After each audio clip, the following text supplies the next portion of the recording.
Hey everyone, welcome back to Homegrown Passion. Well, in today's video it's going to be a hodgepodge of different things that we're doing today. I have to work on the tomatoes, cucumbers, got to pick some jalapeno peppers, and a bunch of different other stuff, so stay tuned. So I was here scouting in the greenhouse yesterday and I noticed I had some aphids over here on my jalapenos. I just have the two plants. There was some over here on my main bell peppers. I thought I got rid of them, but had some over here, but luckily none over here. And you know, those aphids, I'm sure they got in the greenhouse from Doug, because there's no way I would ever bring those in here. They had to be from him. So, like I said, I sprayed these guys with some insecticidal soap. And of course, they're way up here at the top. So I'm going to make sure that they're all dead, because they like to do on the top green new leaves. And from what I see all little black ones, and they look like they're all dead. Okay, cool.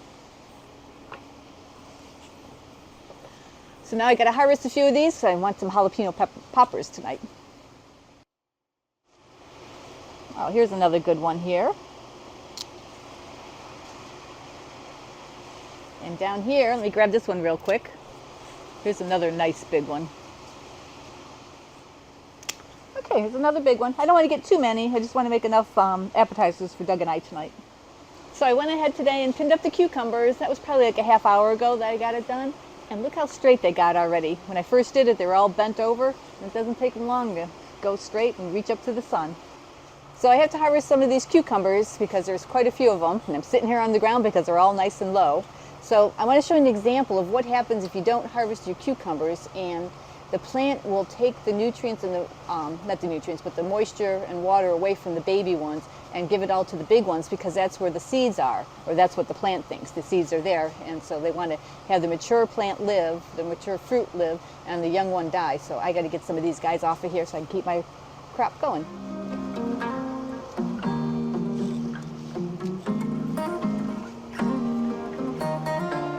So I got my harvesting done here, so I'm going to go ahead into the head house and get those shrink wrapped. And I know we've done the video on that before, and Doug will put a link in the description so you can watch that video again. But this, getting these fruit off the bottom here, should really help these plants start producing, because you can see up in here, there's really a lot of nice cucumbers coming. So I'm going to go ahead and shrink wrap these cucumbers. This is our cucumber station, I should call it. We have the roll of food grade film here. This is our second roll, and the first roll we got was a little thinner. I don't know what the mills are, but this one's a little bit thicker, so it wraps a lot better. And we have it this long because once these cucumber plants get going and mature, the cucumbers, you know, these ones are this big, are usually like that big, you know, that much bigger. So you really need all that room to shrink wrap them correctly and make them look good. So go ahead and just stick them in here.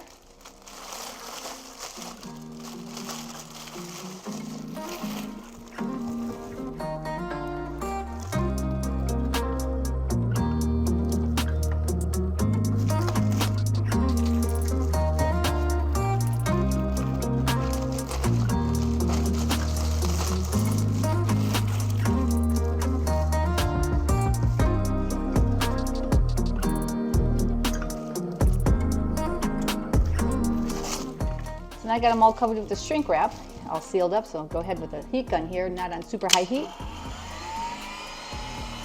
and give it to shrink.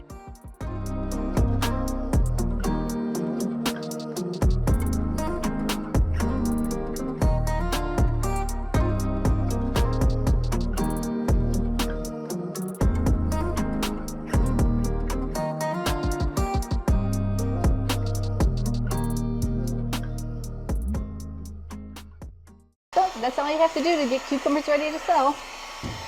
Real quick and easy process. Okay, got them all done and put them in the cooler. So I'm almost done with the tomatoes here. I went through and got all the bottom branches off, went up 3 more. And you see the tomatoes are getting really big here. So they're almost ready to put the tomato trusses on, and that I'll show you guys in the next video, so you don't want them to fall off or get broken. But I just see I have a few more suckers here to get off. These guys are pretty big, so I'm just going to go ahead and cut these guys off. And get this plant finally, get them pinned up here.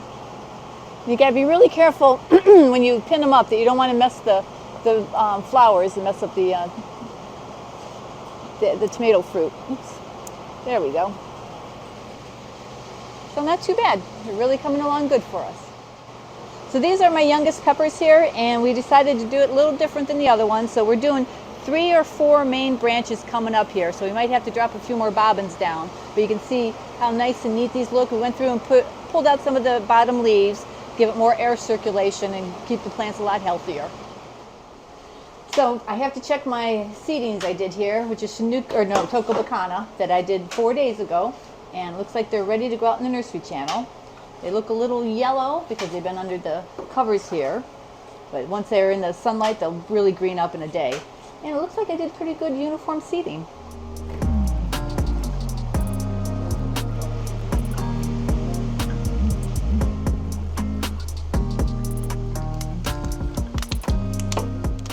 So these guys will stay here in the nursery channel probably a week, maybe 10 days, and then they'll be ready for planting into the regular channels. So I'm going to go ahead and harvest these microgreens, which are for us. And you're probably thinking those aren't microgreens. Well, we like to grow them a bit bigger like this because we like to add them to our salads. So these guys are ready to harvest, and it's broccoli. I just go through, grab them by the handful, and cut them off.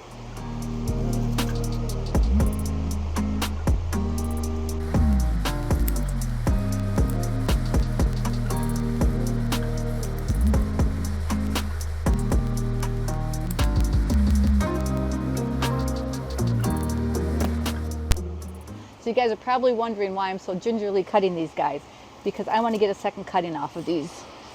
So I'm just being very gentle and making sure I don't pull the plants up out of the growing medium. And in another week, I'll have another cutting. Not a bad harvest for a third of a tray there. So I thought I'd get a jump on harvesting my Bok Choy for my CSA program. These are a little bit difficult to seed because you don't want 10 or 15 seeds in each one of these, because then the Bok Choys won't form a nice little head here. So you want to have at least 3 or 4 in each one. And if I did have more seeds when I was planting them, I went ahead and pulled the little ones out so that I'd get some nice, really big Bok Choys in here. So I put this all together, put it in a bag, and it's ready to go. And then these bags we get off the internet, and I think Doug's put a link to these in the bottom there. But I have to use a little bit wider bag, even though they're a little bit too long, because these guys are pretty wide at the bottom, so you want to make sure they have enough room and don't get bruised. Back in the high tunnel, 2 days ago, I picked 12 pounds of strawberries. And I just started picking a little bit ago. I still have 2 more rows to go, and I know I have way more than 12 pounds. These guys are amazing. Look how good they're really producing. The only thing I can't figure out is this time of year, I'm getting white around the top of the strawberry. It's not getting red all the way through. So I'm going to call Nathan and to ask him at Crop King to see what the explanation is of why they're white on the top. So since I took down the dosatron system because I was afraid it was going to freeze, I've just been watering these guys with plain water. Well, I noticed that the leaves are turning colors and they're not doing quite as well. So we figured out a really good way to get some nutrients over here. So I'll show you that later on in the video.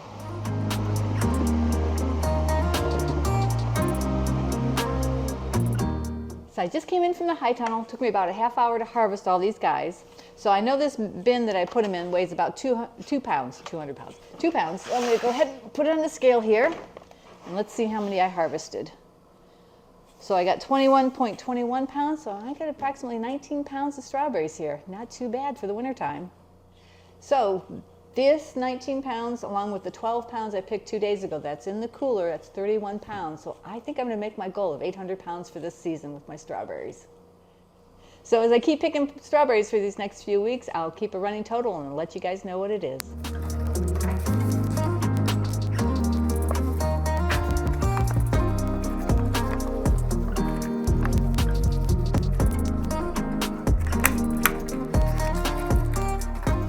So you're probably noticing I'm taking these right out of the bin that I harvested them from. And I can do that because these guys don't have any sprays, nothing on them. So I can go ahead and put them right in my sales container without washing them.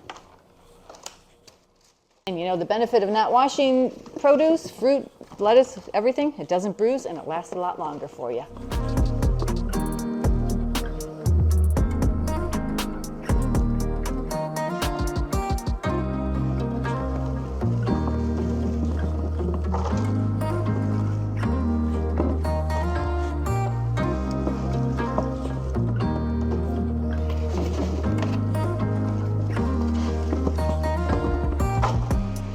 Well, I think we're going to end this video here because it's getting really long. So we're going to call this one part 1, and part 2 will be up in a couple days.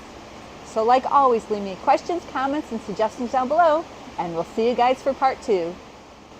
One more note I wanted to add. You notice that we've been putting up more videos, so we're really trying to grow the channel here. So if you guys can like and subscribe if you haven't already, and do the notification bell, that would be wonderful. Thank you.